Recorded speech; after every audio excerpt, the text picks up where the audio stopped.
ओम शांति। आज 30 जून 2022। आज की श्रीवाणी की मुख्य पंक्तियां हैं। मीठे बच्चे, भगवान से जो प्रतिज्ञा की है उस पर पूरा पूरा चलना है। भगवान से जो प्रतिज्ञा की है उस पर पूरा पूरा चलना है। धरत बढ़िए, धर्म न छोड़िए, यही है सबसे ऊंची मंजिल। प्रतिज्ञा को भूल उल्टा कर्म किया तो रजिस्टर खराब हो जाएगा। आज की वाणी से प्रश्न है, यात्रा पर हम तीखे जा रहे हैं, उसकी परख या निशानी क्या होगी? अगर यात्रा पर तीखे जा रहे होंगे तो बुद्धि में स्वदर्शन चक्र फिरता रहेगा। सदा बाप और वर्षे के सिवाय, अर्थात भगवान और वर्षे के सिवाय कुछ और याद नहीं रहेगा। यथार्थ याद माना ही यहाँ का कुछ भी दिखाई ना दे, देखते हुए भी जैसे नहीं देख रहे हैं।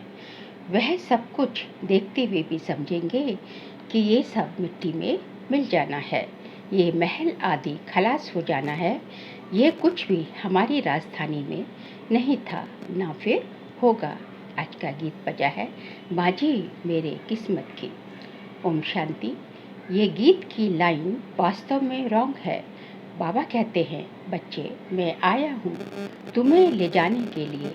कहाँ ले जाएंगे? मुक्ति और जीवन मुक्ति धाम। जितना ऊंच पद चाहे उतना लो, ऐसे नहीं वह जहाँ चाहे। चाहते तो सभी हैं कि पुरुषार्थ करे, परंतु ड्रामा अनुसार सभी पुरुषार्थी एक जैसे तो नहीं बनेंगे। ये तो अपने ऊपर बच्चों को कृपा करनी है। ज्ञान सागर तो ज्ञान और योग सिखलाने आए हैं। ये है उनकी कृपा। टीचर पढ़ाते हैं, योगी योग सिखलाते हैं। बाकी कम ज़्यादा सीखना तो उनके ऊपर है। तुम जानते हो कि हम सभी सत्य के संग में बैठे हैं, ना कि योग के संग में।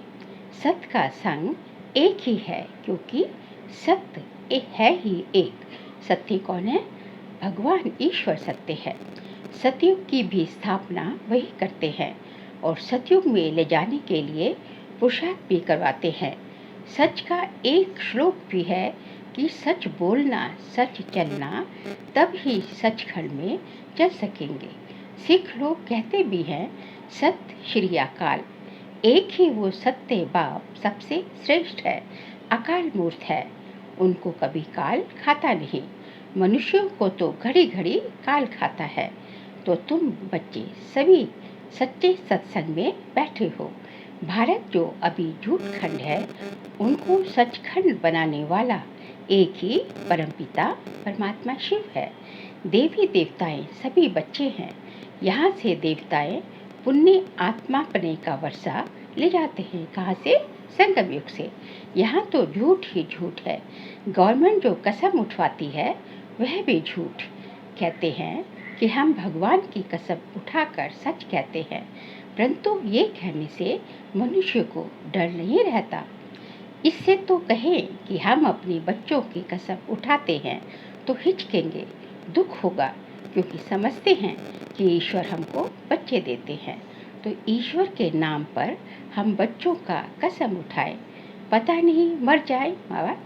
मतलब यदि उनको कहोगे कि तुम अपने बच्चों की कसम उठाएं, तो इस तरह सोचेंगे कि कहीं हम झूठी कसम उठाएं तो बच्चे मर ना जाए, तो इसलिए बच्चों की कसम उठाने में हिचकेंगे। कोर्ट में जो है गीता की कसम उठा के सब बोला जाता है ना। स्त्री पति का कसम कभी नहीं उठाएगी, पुरुष स्त्री का कसम जल्दी उठा लेंगे। समझेंगे कि एक स्त्री गई तो दूसरी ले लेंगे। मनुष्य मात्र जो भी कसम उठाते हैं वह सब झूठ है।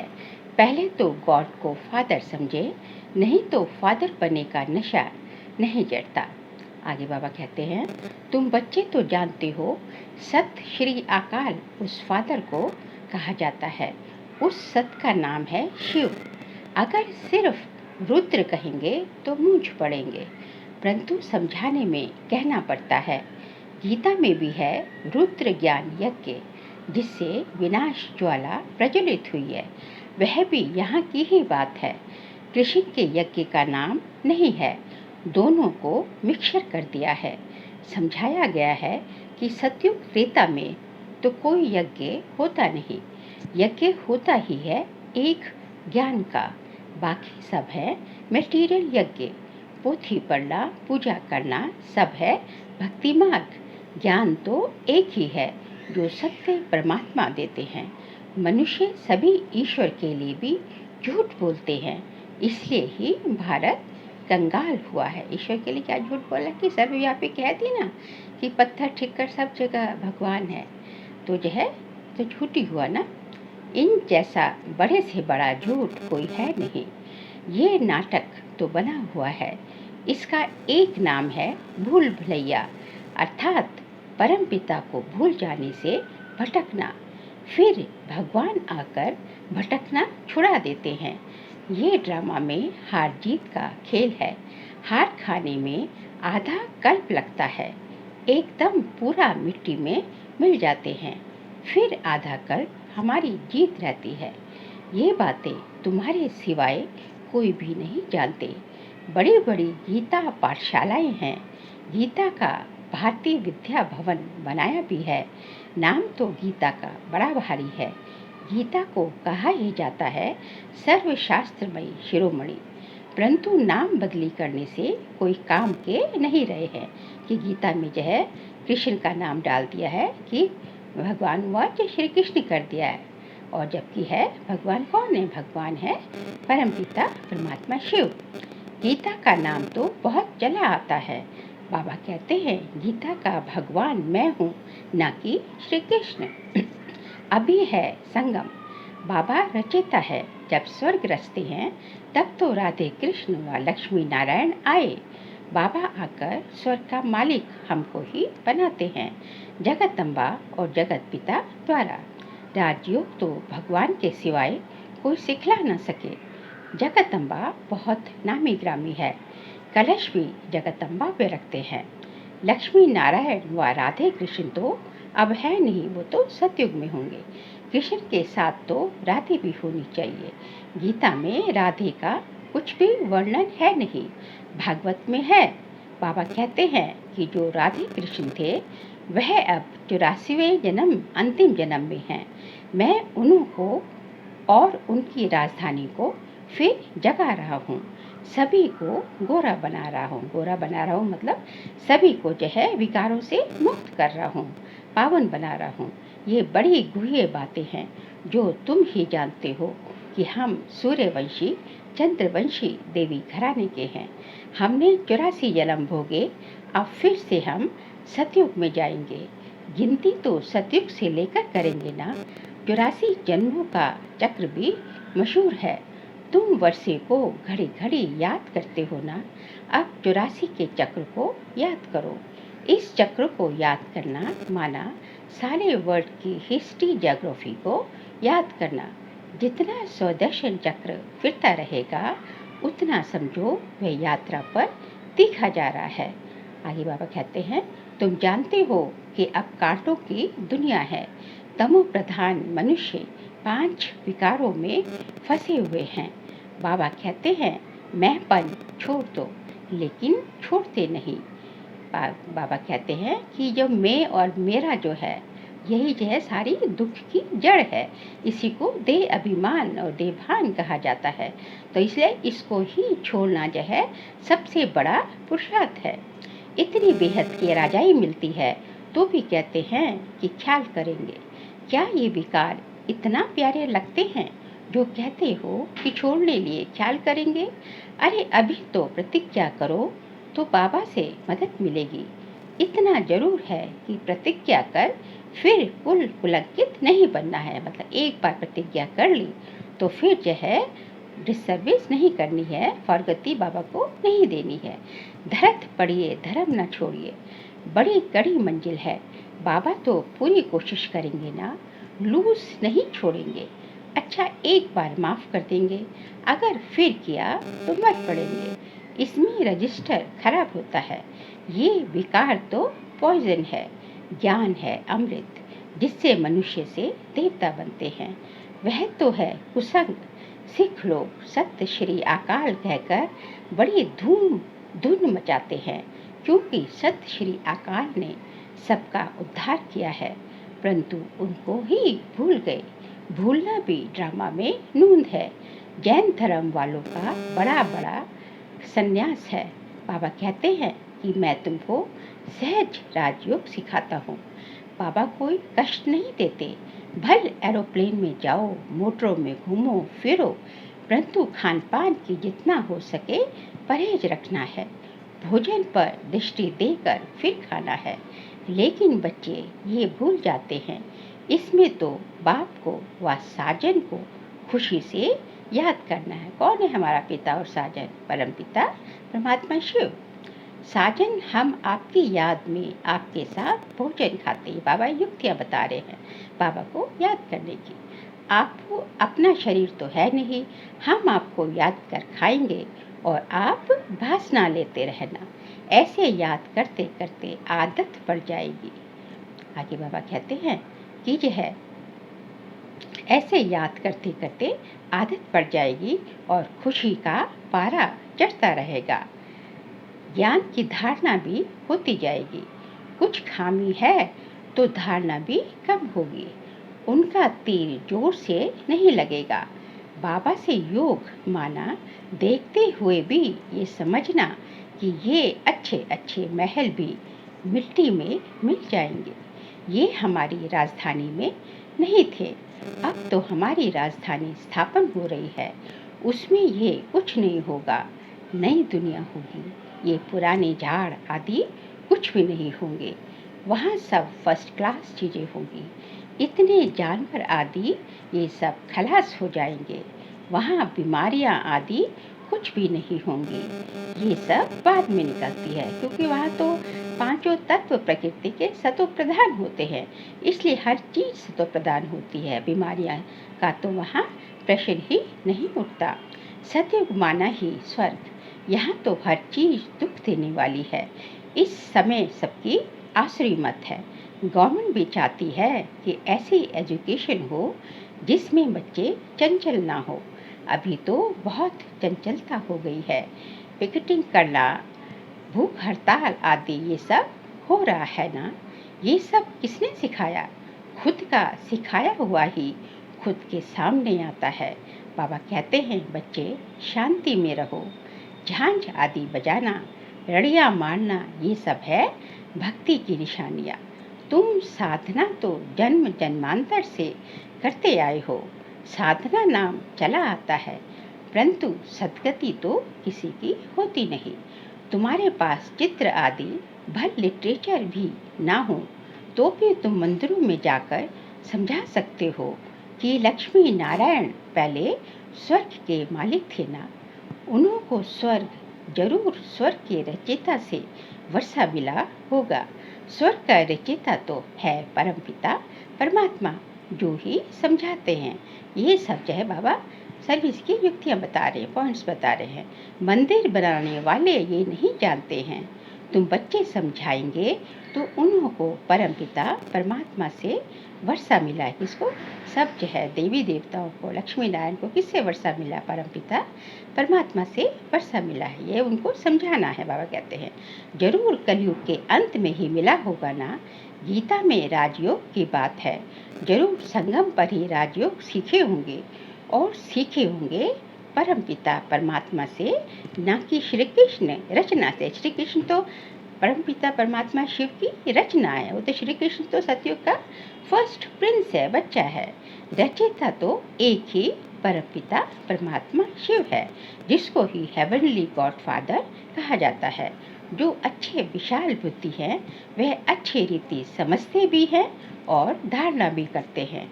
छोटी छोटी बच्चियाँ बड़े आदमी से बैठ बात करें, चित्रों पर समझाए इन्हों को रचने वाला कौन। भल कॉमन चित्र भी हों वह ना भी हों, बच्चियाँ तोतली भाषा में समझा सकती है। ये बाबा जो है बता रहे हैं किसकी सेवा सर्विस की युक्तियाँ। छोटी बच्चियाँ अगर होशियार हो जाएं तो कहेंगे कि बलिहारी इस एक बाप की है जिसने इनको ऐसा होशियार बनाया है। बच्ची कहेगी कि मैं जानती हूँ तब तो सुनाती हूँ।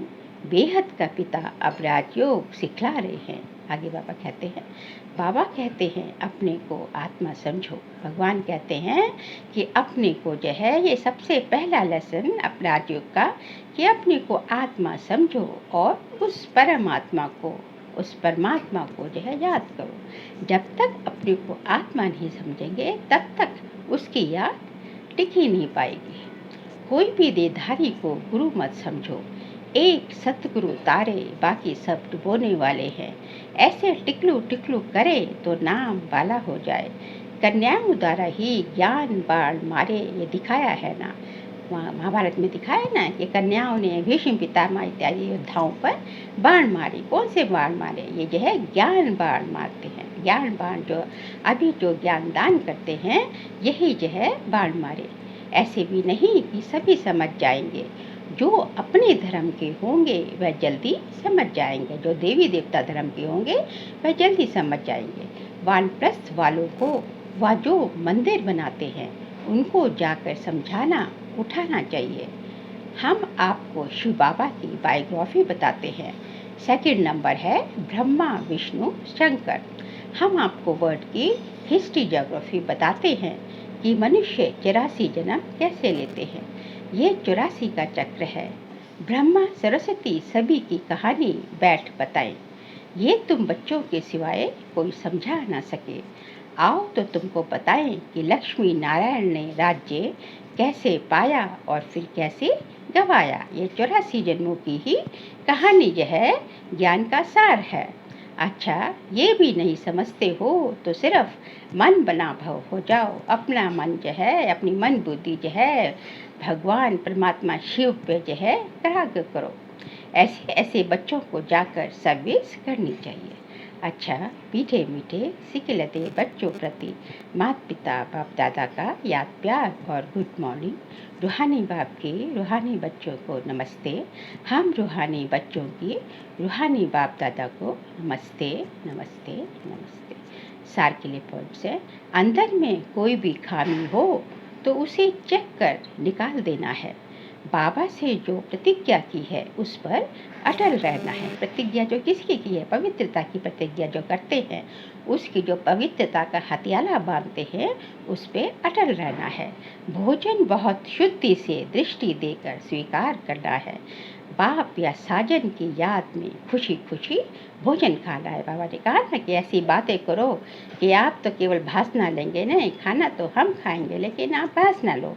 ऐसी ऐसी बातें बाबा से करनी है तो खुशी का पारा चढ़ता जाएगा। आज का वरदान है बाबा का हम बच्चों प्रति, सर्व खजानों के अधिकारी बन स्वयं को भरपूर अनुभव करने वाले मास्टर दाता भव।